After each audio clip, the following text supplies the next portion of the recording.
नमस्कार। आप सभी का हमारे चैनल जय गुरुदेव उत्तराखंड पर एक बार फिर से हार्दिक स्वागत है।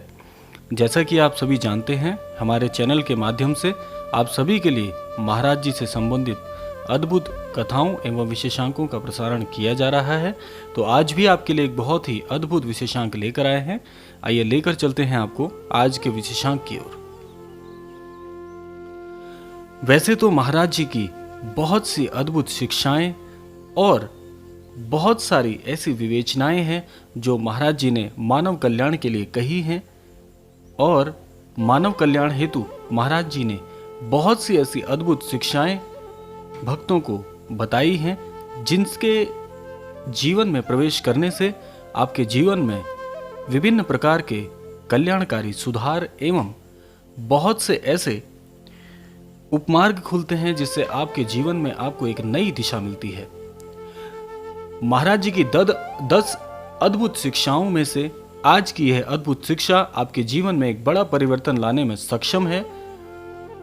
लेकिन आप अपने जीवन में जब महाराज जी के उन प्रमुख शिक्षाओं को, उन ध्यान केंद्रित जो महाराज जी ने प्रसंग बताए हैं, उनको अपने जीवन में उतारते हैं, तो निश्चित तौर पे आपके जीवन का कल्याण होना पूरी तरह से आपके जो मस्तिष्क के जितने भी आयाम हैं उनको इस्तेमाल करने पर पूरी तरह उस पर आधारित रहता है। तो आज की जो अद्भुत शिक्षा है वह आपके जीवन में एक कल्याणकारी परिवर्तन लेकर आ सकती है। और वह शिक्षा क्या है?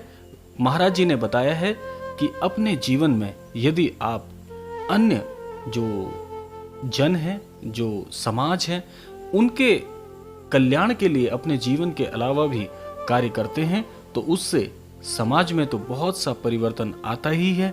इसके अलावा आप भी अपनी एक छोटी सी आहुति समाज के लिए प्रस्तुत कर सकते हैं। महाराज जी आगे कहते हैं कि जब भी कोई मनुष्य किसी अन्य जन की सहायता के लिए भलाई के कार्य करते हैं, सन्मार्ग और सदाचार के कार्य करते हैं, तो वह उस मनुष्य को आंतरिक रूप से एक नई संचेतना तो देता ही है, उसके साथ साथ में समाज में एक बहुत ही विस्तृत प्रकार के बदलावों के साथ साथ में समाज में उस मनुष्य को ख्यातिपूर्ण भी बनाता है। वहीं दूसरी ओर अगर इसको आप अपने जीवन के एक आयाम में जोड़ते हुए चलते हैं, तो आप पाते हैं कि जब भी आप कोई भलाई का कार्य करते हैं, चाहे वह श्रम रूप से हो या किसी भी प्रकार से आप किसी की सहायता करते हैं, लेकिन सहायता के भी कई कार्य होते हैं। जैसे सहायता के लिए आप अपने अंतर्मन से सबसे पहले तैयार होने चाहिए, क्योंकि ये मेरे या किसी के कहने से आप नहीं करेंगे। जब तक आपका अंतर्मन आपको यह जागृति नहीं उत्पन्न करके देगा कि आपको किसी के लिए भलाई का कार्य करना है, तब तक आप उसको उस संतुष्टि के साथ नहीं कर पाएंगे।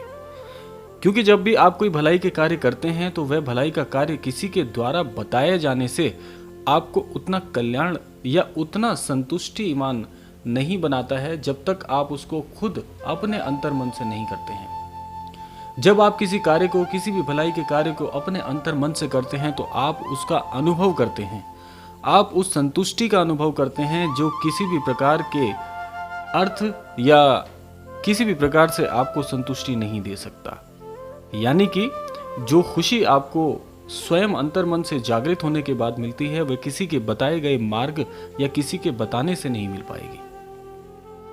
कहने का आशय यही हुआ कि आप यदि समाज की भलाई हेतु सोचते हैं, अपने जीवन की कठिनाइयां तो बहुत सी रहेंगी, पूरा जीवन काल आप व्यतीत करिए, अपने जीवन की कठिनाइयां तो बहुत सी रहेंगी, लेकिन जो मनुष्य समाज के विषय में भी सोचता है, अन्य जनों के विषय में भी सोचता है, वह समाज में एक अलग ही स्थान प्राप्त करता है। और जो अंतर्मन से जो संतुष्टि, जो खुशी आपको मिलेगी, उसका कोई मोल पूरे जीवन काल के किसी भी उपलब्धि में आपको नहीं मिलेगा। तो महाराज जी यही कहते हैं कि जब भी आप किसी के भलाई के कार्य करते हैं, तो अगर आप किसी इच्छा रूप से कर रहे हैं, यानी कि बहुत से जन ऐसा होते हैं कि मैं इस कार्य को कर रहा हूँ, इससे मुझे क्या लाभ हासिल होगा, अगर आप इस तरह भी सोचते हैं तो ये कोई गलत बात नहीं है। क्योंकि अगर आप किसी स्वार्थ से भी ऐसा सोच रहे हैं कि यह कार्य करने से मुझे क्या मिलेगा, अगर आप इस दृष्टि से भी, इस दृष्टिकोण से भी इसको ऐसे सोचते हैं, तो ये गलत नहीं है। महाराज जी इस पर आगे कहते हैं कि जब आप किसी दूसरे के लिए कुछ सोचते हैं, दूसरे की भलाई के कार्य करते हैं, भले ही आपको उसका फल तुरंत ना मिले, लेकिन किसी न किसी स्वरूप में आपको उसकी जो उपलब्धि है, उससे मिलने वाला जो फल है, किसी न किसी रूप में अवश्य मिलता है। वैसे तो मैं आपको यही कहूँगा कि जब भी आप कोई भलाई के कार्य करें तो निस्वार्थ रूप से करिए, क्योंकि निस्वार्थ रूप से जब आप कार्य करते हैं तो आप छोटी मोटी उपलब्धियां हासिल नहीं करते हैं। आप एक नई दृष्टिकोण से, एक नई दिशा विभाग से, इस प्रकार से आपको उसकी जो संतुष्टि है, मन में जो एक तरह का आप ये कह सकते हैं कि मन में जो संतोष उससे मिलता है, उसका कोई मोल नहीं होता। इसलिए कहा जाता है कि जब भी आप कोई कार्य करें, निस्वार्थ रूप से कार्य करिए। निस्वार्थ रूप से कार्य करने पर आपको जो मन के अंदर एक संतोष आपको मिलता है, मन को जो एक अनुभूति होती है, वह अनुभूति किसी भी प्रकार के, आप उसको किसी से भी तोल के देख लें, आपको उस अनुभूति का कोई भी, किसी भी प्रकार से आपको उसका कोई मोल नजर नहीं आता, अनमोल होता है। तो यही इस क्रमांक से आपको बताना चाहते हैं कि आप समाज की भलाई के हेतु भी सोचिए और निस्वार्थ रूप से कार्य करिए। निश्चित तौर पर आपको जो मन में संतोष होगा, उसका कोई मोल नहीं होगा, और जीवन में आपका अंतर्मन अगली बार भी आपको इस प्रकार के कार्यों के लिए, आप ऐसे कार्य स्वयं खोजेंगे कि मुझे किसी की सहायता करने का मौका कब और कैसे मिलेगा। और जब आपकी सोच इस प्रकार से हो जाती है तो आप समझ लीजिए कि आप जीवन में बहुत बड़े बदलाव का अनुभव करने जा रहे हैं। तो यह था आज का क्रमांक। आशा करते हैं आपको आज का क्रमांक अवश्य पसंद आया होगा। प्रतिक्रियाएं देना मत भूलिएगा। मिलते हैं अगले क्रमांक में, तब तक के लिए जय श्री राम, जय गुरुदेव, जय उत्तराखंड।